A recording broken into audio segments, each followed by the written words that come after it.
Good afternoon, everyone. Hope all is well. Everyone's doing all right. Okay, thanks for letting me know.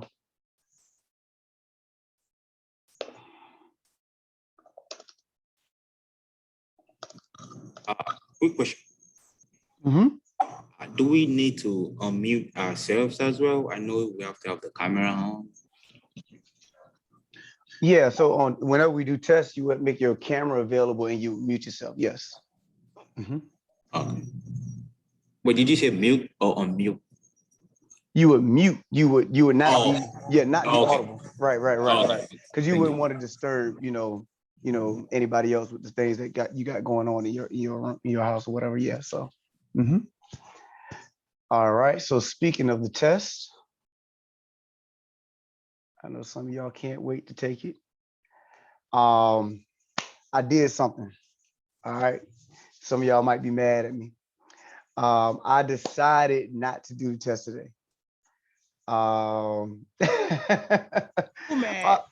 well, the reason being I was looking at time and we running out of it, and I want to make sure we have enough time to be able to cover everything that we want to cover and give you guys a chance to review it. So I'll I was post it. gonna say, thank God, because I'm at work. See, you need to So come ready thank to take you. the test. What you mean? You're supposed to be ready to take it. Look, thank I didn't you. hear what happened. What happened? We're not gonna do the test today. I already posted it, and I just made it available like a few minutes ago in my math lab, so you'll be able to do it at your leisure without being time. Um, so now your final exam, though, we can't flex on that. That will be a test that will be proctored, and that you'll have your 2 hour block to do it. We'll talk about, you know, everything, all the ins and outs of that as we get closer to it and make sure we're okay with that. But so this test, let's see, the 7, 8. Yeah, so we got 7 and 8 as well. So yeah, all of your tests except your final exam will be proctored. I mean, will not be proctored. Your final exam will be proctored. So we'll just do it like that. So we'll just do notes today from out of chapter 7. But at I least you're stayed prepared, up. right? At I least you're stayed prepared. up till 4 in the morning, stressing out. I'm, I'm sorry. I didn't even know I was going to do it like that. I was just looking at time this morning. I was just like, I want to take advantage of the time that we have. So my apologies, my apologies. But that was the goal coming into today, that we were going to take it. But I was just trying to look out you guys, try to put you in the best scenario.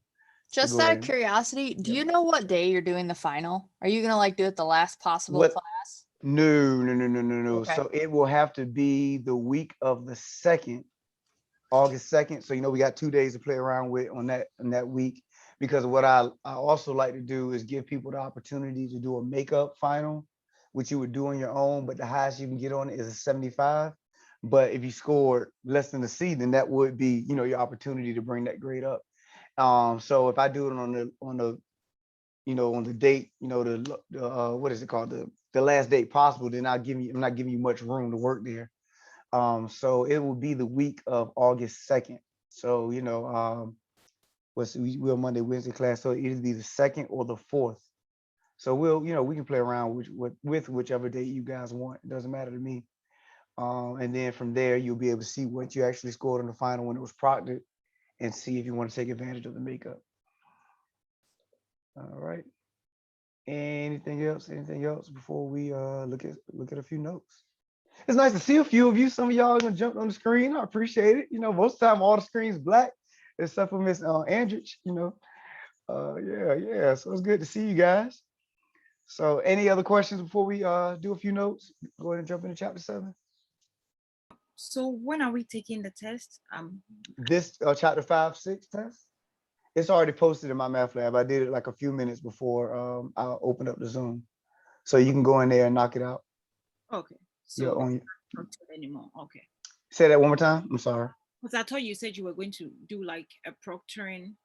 Yeah, that was what we were going to do originally, but I just changed it so that we can have more time to make sure you guys, we go through whatever notes we need to go through, and then you guys can ask whatever questions you want to ask. Okay. Yep. Just trying to give you guys as much time as possible. Okay. Thank you. Yep. Once again, I want to emphasize that that final exam though is not, is not flexible. So whatever date that is, that's the date we're going to roll with, and that date it is going to be practice. So make sure you got your, your any work dates, anything scheduled. So like I said, the week of August 2nd, August 4th, we're looking at. So I mean, we can go ahead and solidify right now. Y'all want it on August 2nd or August 4th? That's a Monday or Wednesday. Anybody? Anybody want to shoot a shot? Throw the number out there. August 4th. August August 4th. 4th. Can take mine on August 2nd because I'll be traveling to Africa on maybe August 4th. So I can take mine maybe on the 2nd. Okay. So this is what we'll do. I will, because I'll probably shoot out an email, get you guys to respond to me in the email, see how many people say what whichever one majority wins. And if we have some individual situations like yours, then we'll talk about that individually. And if we have to work out something, we'll go from there. So I'll shoot out an email, see what the class prefer. But outside of that, everybody good? Straight. All right, so let's look at a few notes and call it a day. Did have one question. So I'm in the listening. review, there's the question with the flight. It's the last question, and it wants to know how you get the probability of less than 1% missing the flight. And I Googled it, and their example doesn't help me. What am I supposed to do? All right, let me pull that up and see. I know what you're talking about, but I gotta look at the details of what they I got it wrong on the homework too, but then it showed up on the review, and I'm like, oh shit.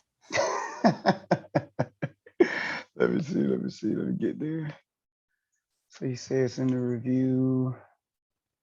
I didn't think I put that It's on the literally test. question 25. Yeah, I know what you're talking about. So for a plane seat capacity 220, what's the largest number of tickets we sold? 1%. Let me see. I don't remember putting that in the test. Let me check.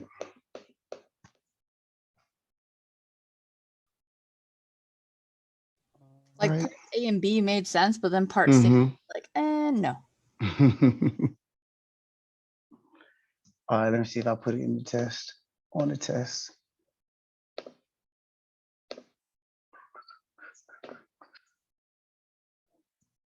I see 25 questions, so I must have. Yep. All right, so let me see my problem. Suppose that. Excuse me. Bless you. Thank you. All right, so increase the ticket sold 270, 256.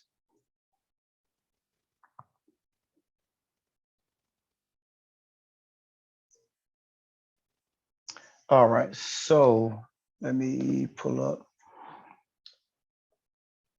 probability.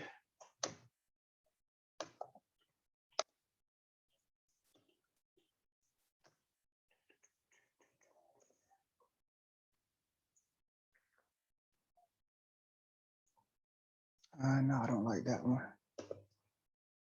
Trying to pull up one binomial. Because that was a binomial distribution one. Yeah.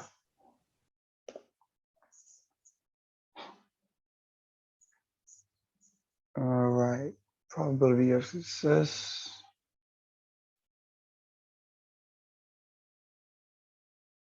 Y'all hold on a second.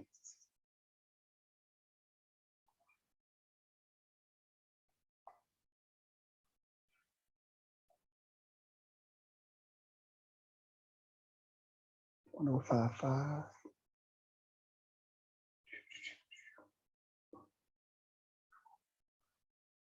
So it's 89.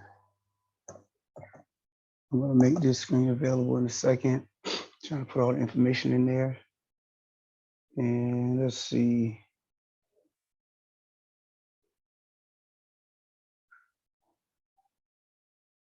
So C for a plane with seating capacity of 255.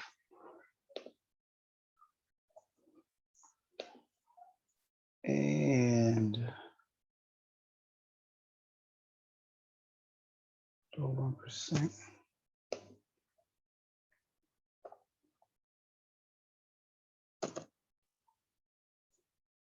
73.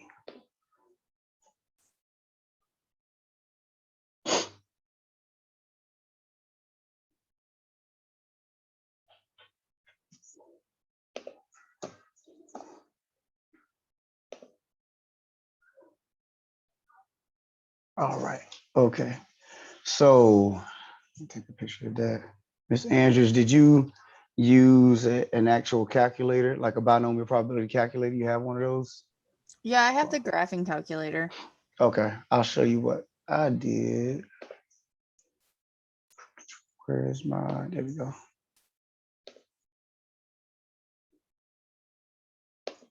All right, so for anybody who's, didn't have one, I just Googled binomial probability distribution calculator. This is for number, where'd it go? Okay, hold on a second.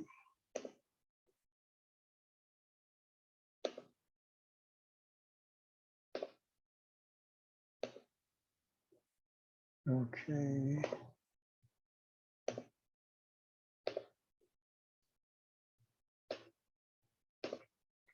Okay, looking at number 25.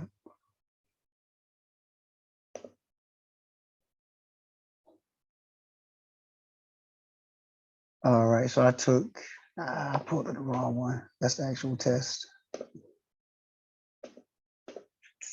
I mean, you can do that too. I was wondering if anybody caught what I just said.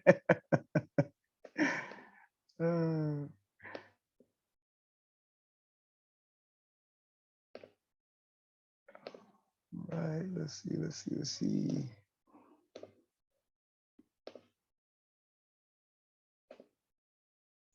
All right, so I didn't do this one. Actually, I pulled from view an example. Okay, so I was looking at these details. So suppose that the probability, this is number 25 on the test review, suppose that the probability that a passenger will miss the flight is 0.1055. So if the probability that someone will miss a flight is 0.1055, the probability that someone will make the flight will be 1 minus that. So just want to make sure that, once they start switching up the words, that you're paying attention to the details. So they give you the probability, once again, of someone missing the flight. But then when you get down here, we're talking about what's the probability of somebody making the flight. So make sure you're careful with your probabilities and what they're asking of you. So it says for C, for a plane with a seating capacity of 255 passengers, what is the largest number of tickets that can be sold to keep the probability of a passenger being bumped below 1%? So you're talking about everybody making the flight. All right. And you want to keep that probability below 1%, because if everybody make the flight, then somebody has to be bumped. If you go over, if it's 255 and you go over 255, that means somebody's gonna have to be bumped. If you go 256, everybody made it, so somebody got to be bumped. So let's go to, and I don't see my web page. Give me a second. All right, here we go. So I looked up binomial probability distribution calculator, and the first one, StatTrek, is a good one. All right, so the probability of success, we're talking about the probability of making the flight. I did 0.1055, 1 minus 0.1055, and that's 0.8945. Number of trials, that's going to change. I'm going to play with that number. Number of success is 55, because that's how many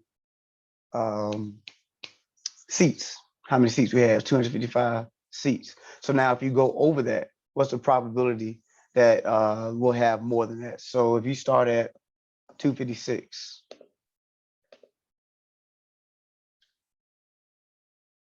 and we're talking about being, hold on, let me see, my 277. 273 was the answer. So you're talking about being greater than that, right? So 256. All right, and I want to look at 272. All right, so now the question was, For the plane seating capacity 255 passengers, what is the largest number of tickets that can be sold to keep the probability of passengers being bumped below 1%? So in other words, how many tickets can I sell over 255 that will keep my percentage below 1%? So if I go back here and I start playing with this number of trials is how many tickets you sold. So if I play with that, if I go to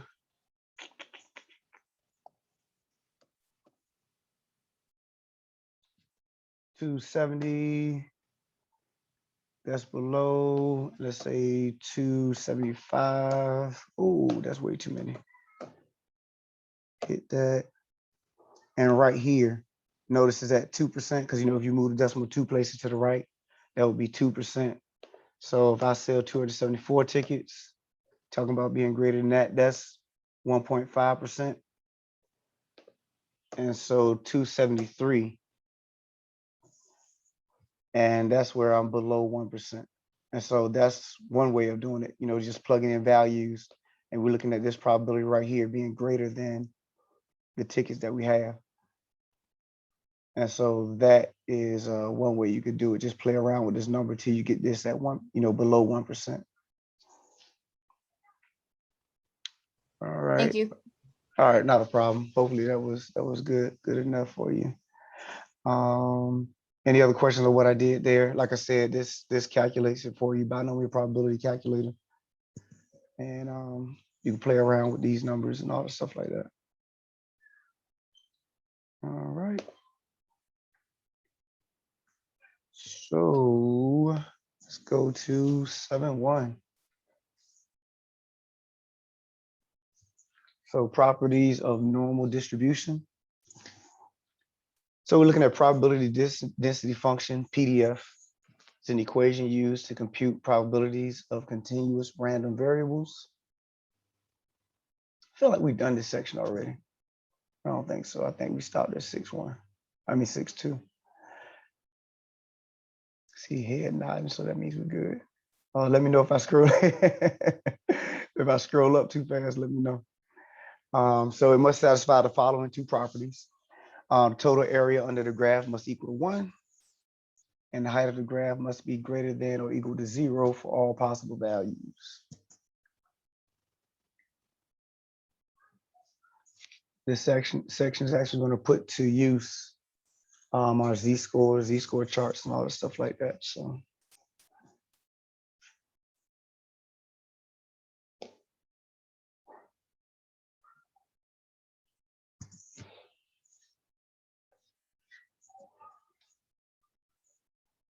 and I don't think I emphasized that's our normal distribution graph right there. We talked about it before, but we're really going to be leaning on that in this section. That bell-shaped curve. It's normal, the shape of normal distribution.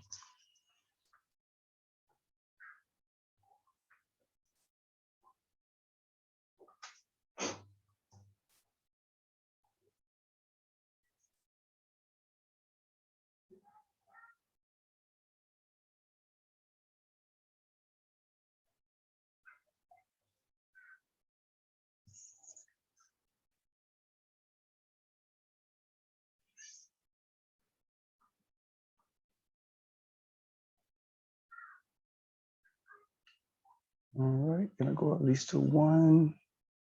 Okay, a continuous random variable is normally distributed or has normal probability distribution if its relative frequency histogram has the shape of the normal curve, which is what I just talked about up in the title. Has the shape of that normal curve, this normal distribution curve.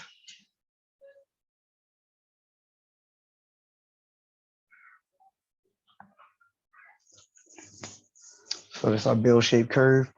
And we're going to talk about in a second. We have inflection points. They really don't focus on inflection points, but inflection points is where your curvature changes.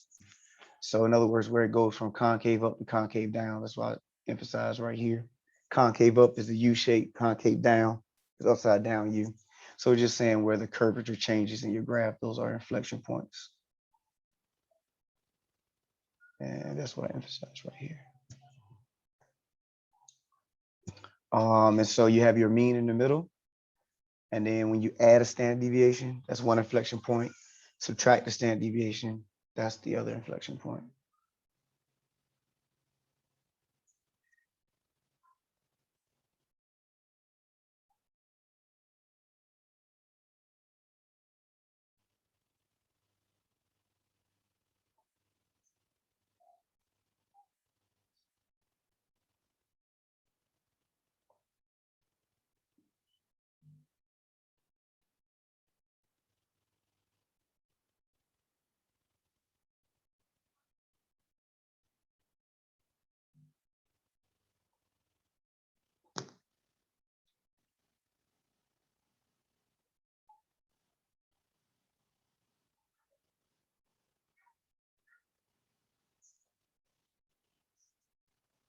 All right.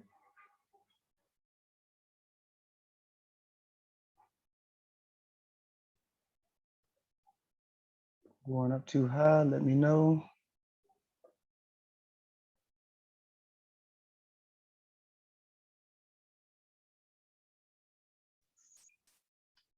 All right. Looking at these properties. Can I scroll up? Is everybody good? All right. So properties of the normal density curve. The normal curve is symmetric about the mean. So we have our mean in the middle. And that's what this random sketch over here is. We have our mean in the middle. And then to the right of your mean is 50% of your data. To the left of your mean, 50% of your data.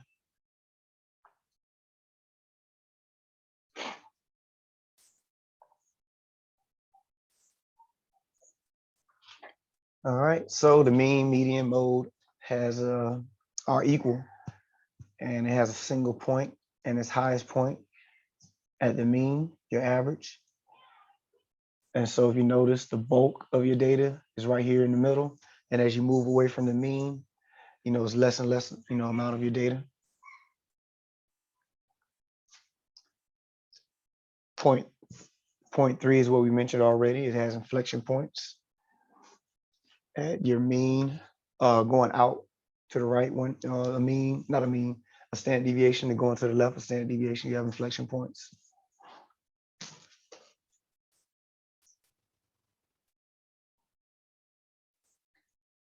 The area under the curve is equal to 1.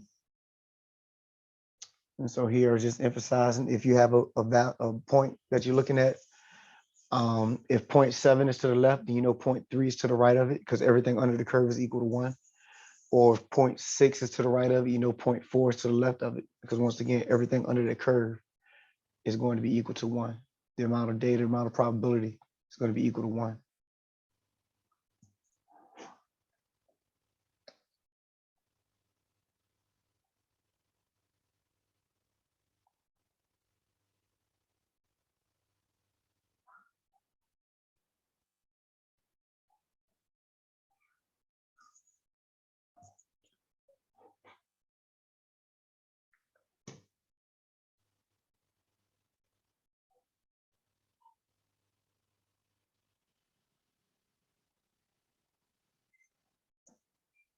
All right.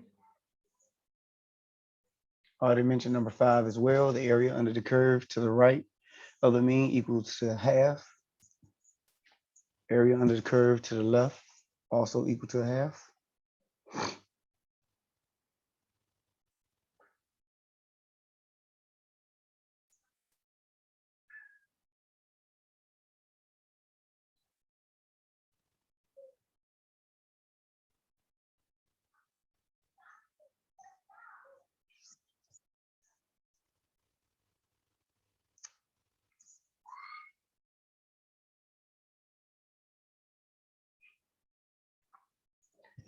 Number 6, as x increases, in other words, as x goes to the right, the graph approaches but never reaches the horizontal axis, which is 0. So that's why you see right here that I never really make those connect. It said it approaches it but never reaches it. And the same thing goes to the left side. The graph, if you draw it correctly, they're never actually supposed to touch. They're actually supposed to get closer and closer and closer, but never touch. So that spacing there is intentional.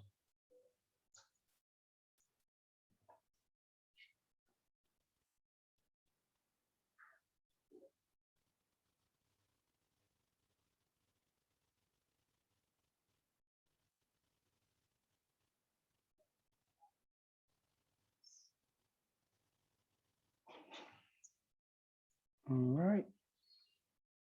The empirical rule, we talked about that back in chapter 3, but that's one of the properties.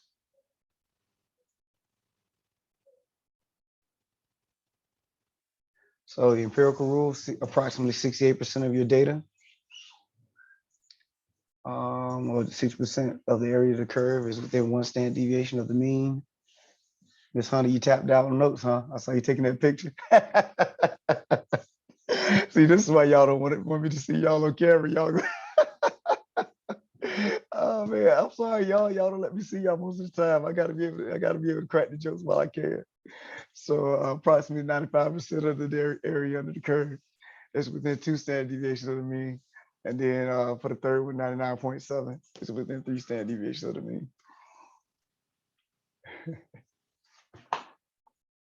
You weren't supposed to see that.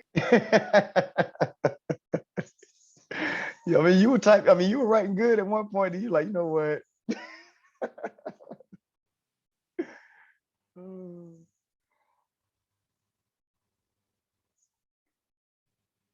Let's see, everybody done with number 6?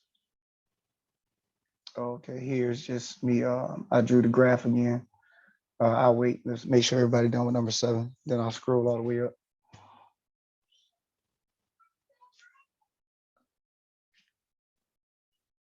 So this graph that I'm about to show you guys, should already have it. Once again, it's the same thing from chapter 3. But it's just a graph to re-emphasize those words from, point 7. 68% of your data is within 1 standard deviation. 95% of your data is within 2 standard deviations. And then 99.7% of your data is within 3 standard deviations of your mean.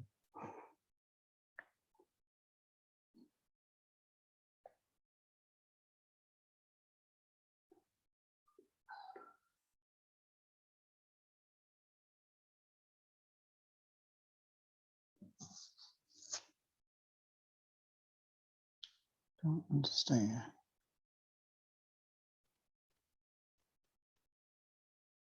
That's why. Okay.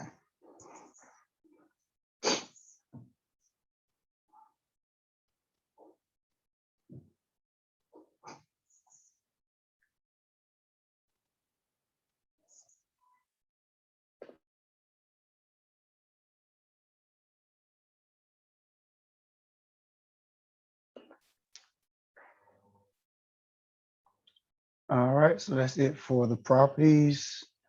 I'm about to do an example using this stuff. Is everybody good before I scroll up? All right. So this is just one emphasizing the empirical rule. So we got the birth weights of full-term babies are normally distributed with mean of 3,400 grams, standard deviation of 505 grams. And so remember that these, and let me erase this. I'm going to erase these for a second. I'll put them back, of course. Just want to show you where we will start off. When it comes to fulfilling the empirical rule, these percentages never change. So don't forget the process. Those percentages never change. Those are fixed according to the empirical rule. All right. Let me do it like this because I don't want to. All right. So those percentages never change. They are fixed according to the empirical rule. Now you have your mean in the middle, which is 3,400. And then everything to the right, the way you will find that out is by taking the standard deviation, adding it one time, adding it the second time, adding the third time. Then to find out the data values to the left, you subtract the standard deviation 3 times. So that's how you find out your data values, the values that are applied to these percentages. And then once you have those, you'll be able to, gauge according to the empirical rule, between these two values would be 34% of your data. So in other words, there's a 34% chance that a baby would be in between these two weights. Or, when you add multiples, matter of fact, let me just go ahead and put them back in there so we can go ahead and talk about it. So, I could easily say between 3,400 and 4,410, I would add 34% and 13.5%. So that's what 47.5% chance that a baby will weigh between that. So you can play around with the percentages and be able to predict the weights of babies if they're randomly selected according to the information that you have. So that's what the empirical rule can be used for. All right. So that wasn't a legit example. That was just me bringing an example, trying to just make sure to remind you guys how you use the empirical rule. All right. Give you a chance to finish copying that.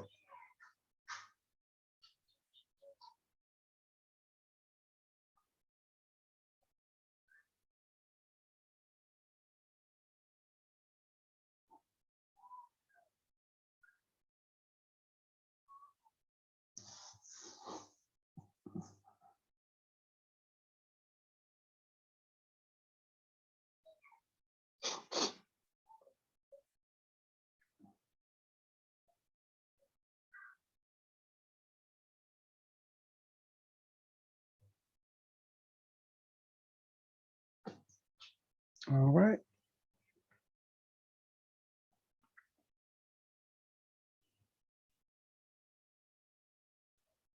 So this next one was just an example of something you may see in your homework. Shade the region that represents the proportion of full-term babies who weigh more than 4,410 grams. So more than basically says that it will be to the right of 4,410 grams. So this generically would be what your graph will look like. You have 4,410 and then shading to the right. If it said less than, that means to the left of, so you have 4,410 and you would just shade to the left. So that's all that they're asking of you. That's it for that section. That's all that they're asking of you when it comes to that.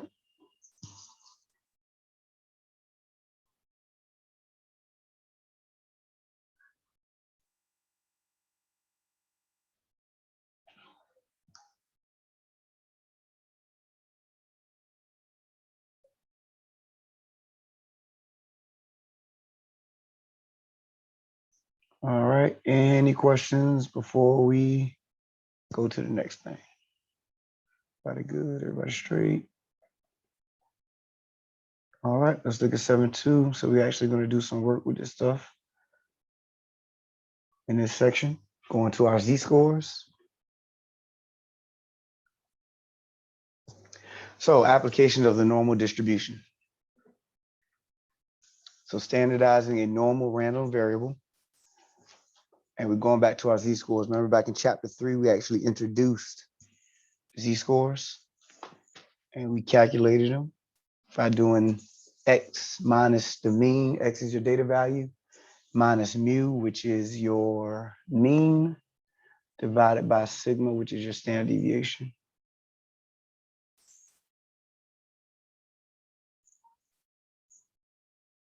And so even if you don't remember the symbols, the main thing you want to do is remember the process is your data value minus the mean divided by your standard deviation.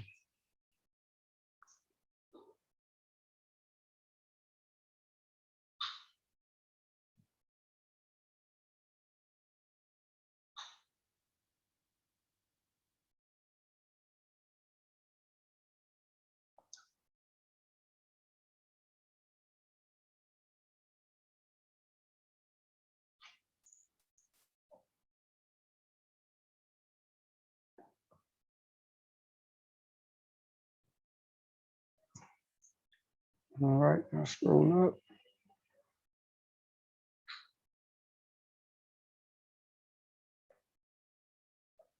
All right, so notice here we need the chart on pages A-11 and A-12 in the appendix. So, make sure you have access to that when you go about doing these problems. And I'll show you how we use it in a second.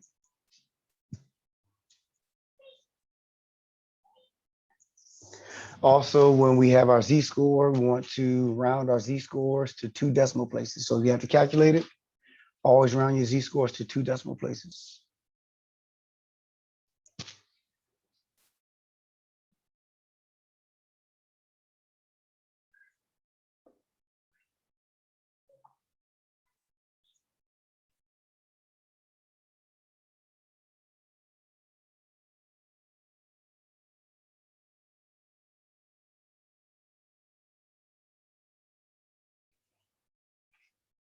All right. So the chart, and I'm going to pull up the chart in a second, but I want to just show you how we use it. So if we have this z-score of 1.23, the way the chart is set up is that you have -3 on this left column, you have -3.4 to +3.4. So you got -3.4, -3.3, -3.2 is going to go all the way to 0. Then it go from 0 to 3.4. And then on the top, but it only does the tens place on the left column, top row. We have the hundreds place. So you have 0.00, 0.01, 0.03, all the way to 0.09. So if we have the z-score of 1.23, we're going to look for 1.2 over here. And then we're going to look for that 3. We're going to look for that up here. Okay. Same thing. Let's say if I have -2.78, I'm going to look for -2.78 over here. And then the 8, I'm going to look for up here. Okay. And then where they meet is the chart value that we're going to pull from. So let me show you. All right. And I thought I had it pulled up, but I don't, of course.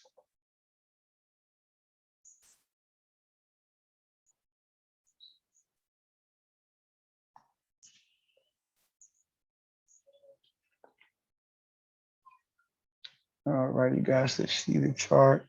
But also, I think I have, let me close some windows because I think it's making my stuff move a little slow. No, it's not that. All right. Okay, so here's the z-score chart. Notice, let me write on. Notice you get this part of your diagram, whether it's the negative side. Notice all of these are negative, but it starts at a -3.4, like I mentioned. And then all of these are positive.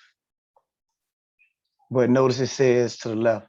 And I'm going to emphasize this a little more as we progress forward. But everything that you get, every chart that you get, or every chart value that you get from this chart will always represent what's less than or what's to the left of your value. We'll talk about why that matters in a second, but that's why that's up there, telling us it represents what's to the left of. So we say we're looking for 1.23. So 1.2 is right here. 3 is up here. See, I see. See, this is why I need to be able to see y'all, man. So I can see y'all straining your eyes. I can go and make sure I know I need to focus on this thing a little bit. So everybody can see that though, 1.2 and 0.03. See, this novella, see, you're available and you're making it so that the class is better. See, I would have never known that anybody was struggling, and see, this making it better. That's why y'all need to make it so I can see y'all. So so here we got 0.8907.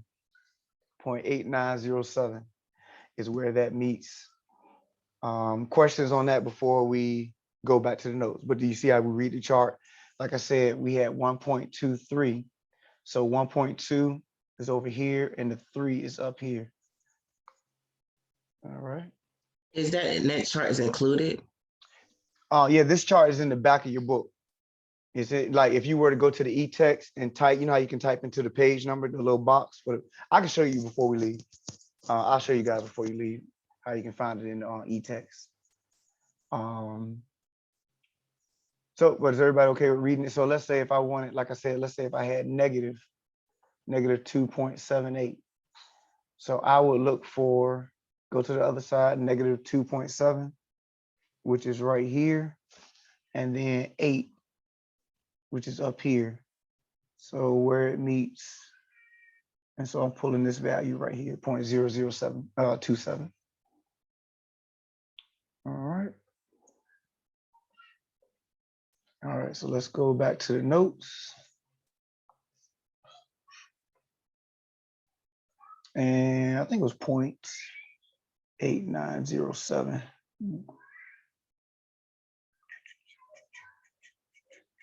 1.23, yep, 0.8907. So that was me. This is what I was emphasizing before. The chart will always represent what is to the left of the data value. In other words, what is less than. So make sure you hold on to that because that's going to matter when we actually do our problems. So this means that if you were to convert this to a percentage, 89.707% of your data will be less than, that Z-score if you were to convert it to a percentage. My math lab will let you know if they want it in percentage or just leave it as a decimal. Most of the time, they just leave it as a decimal, 0.8907. All right. Then in the green, we talked about this relationship a little bit in 7.1. To find out what is to the right of or what is greater than, you'll subtract it from 1. Because remember I said everything under the curve is equal to 1.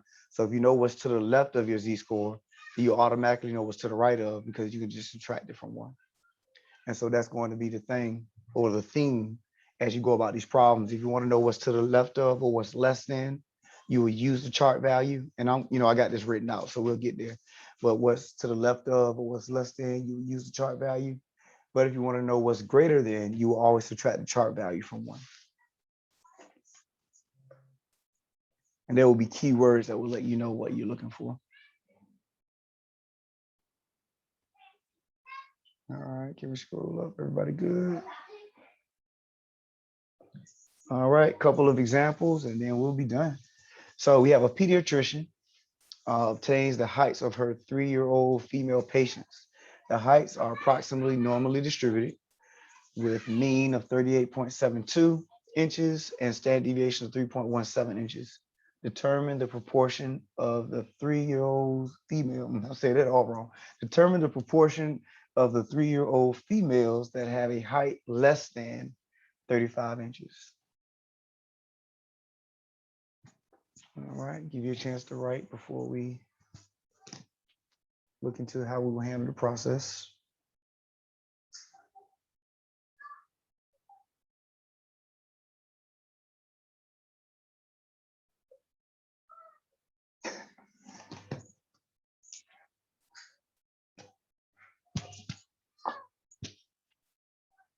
Any Juvenile fans? Anybody remember Juvenile from back in the day? Somebody that was, oh, I'm too old. Yeah, Okay. yeah, I'm from New Orleans, so Of you know. course.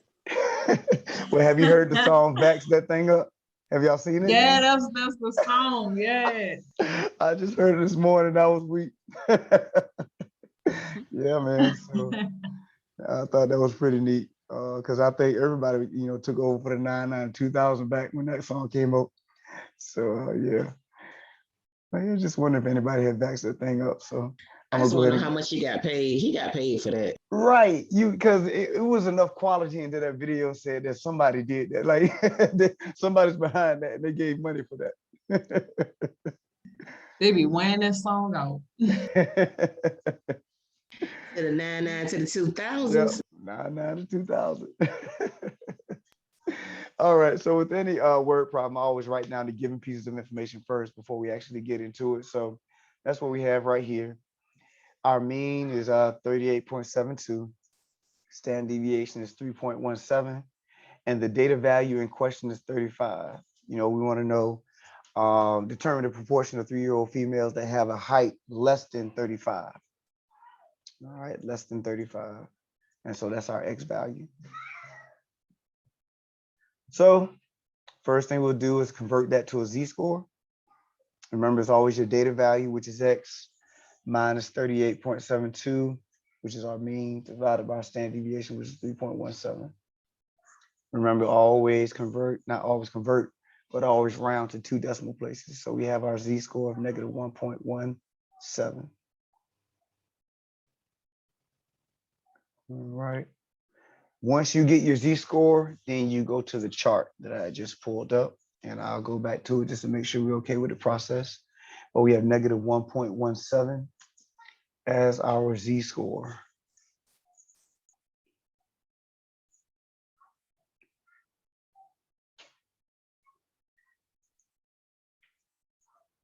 All right, so let's go to the chart. Like I said, just to show the process at least one more time, and then I'll go back to the notes.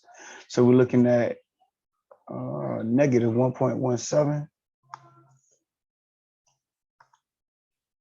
So negative 1.1 is right here, 7 is right here. And you see it meets up at 0.1210. All right, just making sure we good. Everybody good? We're reading that chart. Everybody straight. All right, so let's go back to the notes. And that's what we have right here. 0.1210 is what we get from the chart. So once again, the chart always give less than, or what's to the left of. So that means we will use the chart value because that's what they were asking us for, you know, less than 35 inches.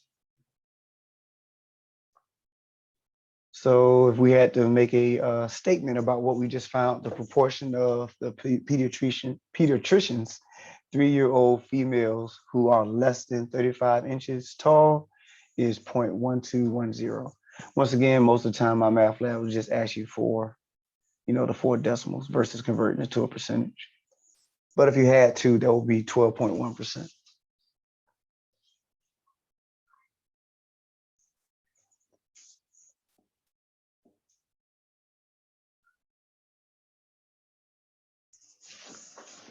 All right, any questions, any questions? Make sure we're all right.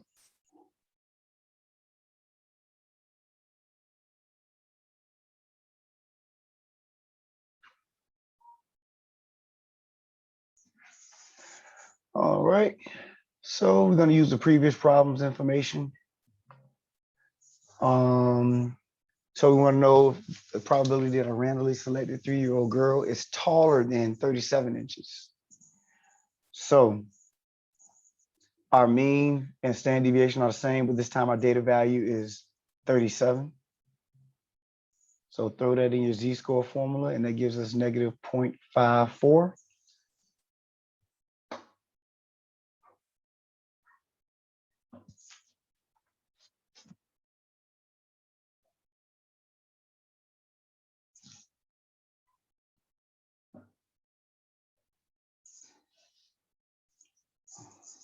All right, then you go to the chart. Once you have your z-score, next move is always hit that chart. So you have negative 0.54. So negative 0.5 will be on this left column.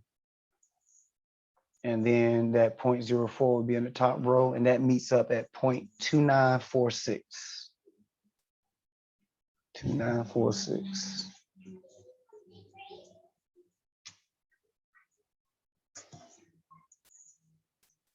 All right. Very good. Everybody straight. So the chart always give less than. That's what we mentioned already.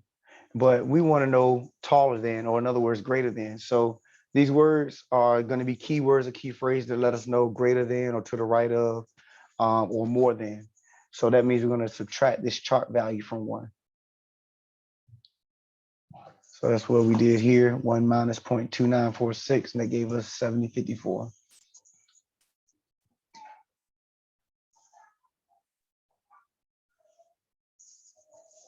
So, you know, keywords, key phrases that'll let us know what we're going to do will be key here. So if it says shorter, less than, lower, under, all of those are less than. So you would use the chart value, greater than, above, and I got a little chart, you know, with a few key phrases up there. We'll get to it in a second, but just give you time to write. But greater than, above, hotter, anything that signifies or alludes to being more than, you're gonna subtract your chart value from 1.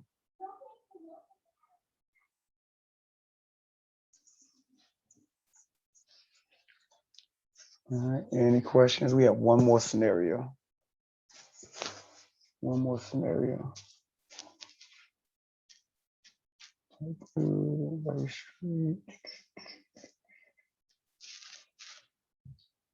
right, once again, using the previous information, but this time we want to know the probability of selecting a 3-year-old that is a 3-year-old girl that is between 35 and 40 inches tall inclusive. So this time we're looking at between. So before we were looking at less than, this time, the last time it was greater than, this time we're looking at between. Those are your 3 scenarios that you will have to consider when you go about trying to find answers to these problems.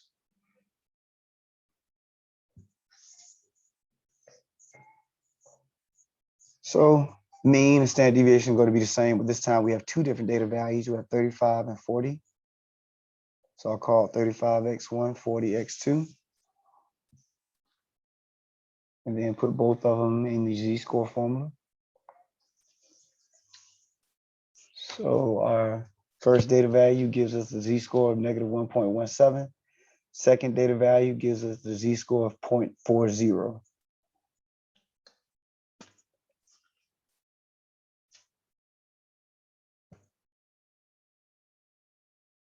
So just re-emphasizing the fact that we're going to do 2 decimal places, even if that comes out to 0.4, you need that 0 because you need 2 decimal places. So just 0.40.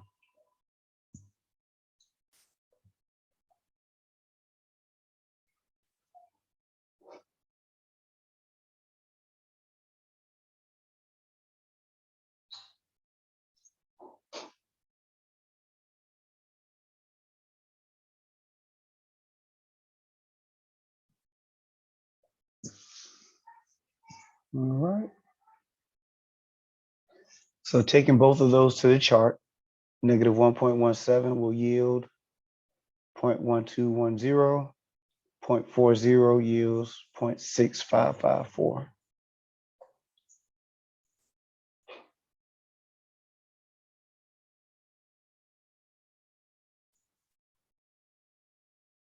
All right.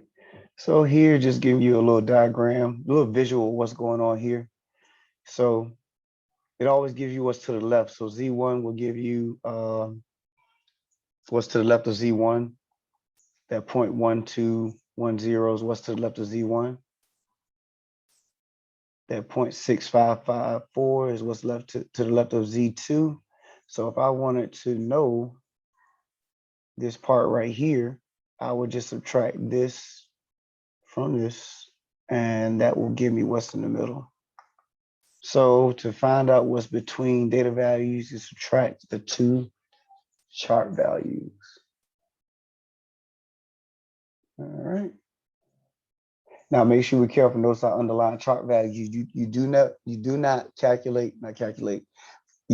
subtract or do any calculation with your z-scores. Notice we subtracted 1 with the chart value. We subtract when we have between the 2 chart values. So we're only doing a calculation with the chart values, not the z-scores. The z-scores help us to get the chart value. Then we will do our calculation with the chart values. So make sure we don't subtract z-scores from each other. So subtracting those 2 chart values gives us 0.5344 as our probability and our percentage.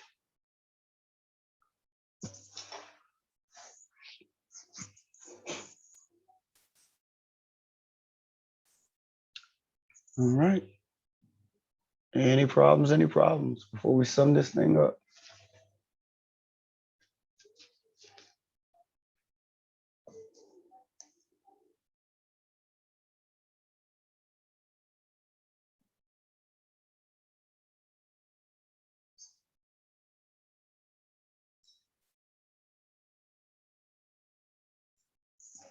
All right.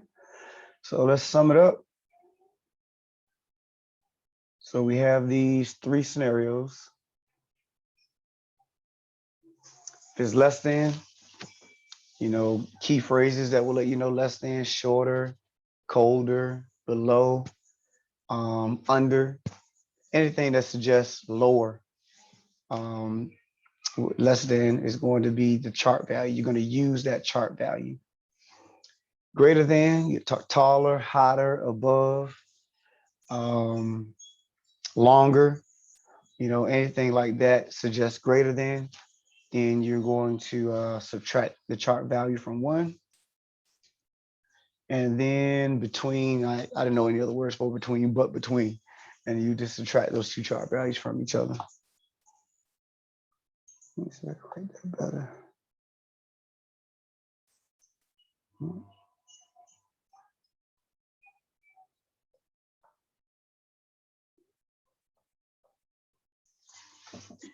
All right. Questions. Anybody? So that's 7172. So try the stuff out, see if you get stuck, see if you have any issues with anything. Every day is opportunity to ask those questions if you got them. And don't forget, chapter 3's test has been posted. If you go in there and the password is still up there, it shouldn't require any password. I took it off. Stuff happens, technology happens all the time. So if anything's funky happening with it, let me know so I can go in there and fix it. Other than that, everything that's in my math lab, we have until August 8th to go ahead and knock it out and get caught up on. All right. Any questions or concerns before we close out? Everybody good? Everybody straight? All right. Well, you guys have a great weekend. Be safe. Sorry if I disappointed you by not giving you the test today. Other than that, y'all take care and see you on Monday. Thank you. Bye, y'all. Not a problem. Have a Thank good you. weekend. Thanks. You Thank the same. Take care.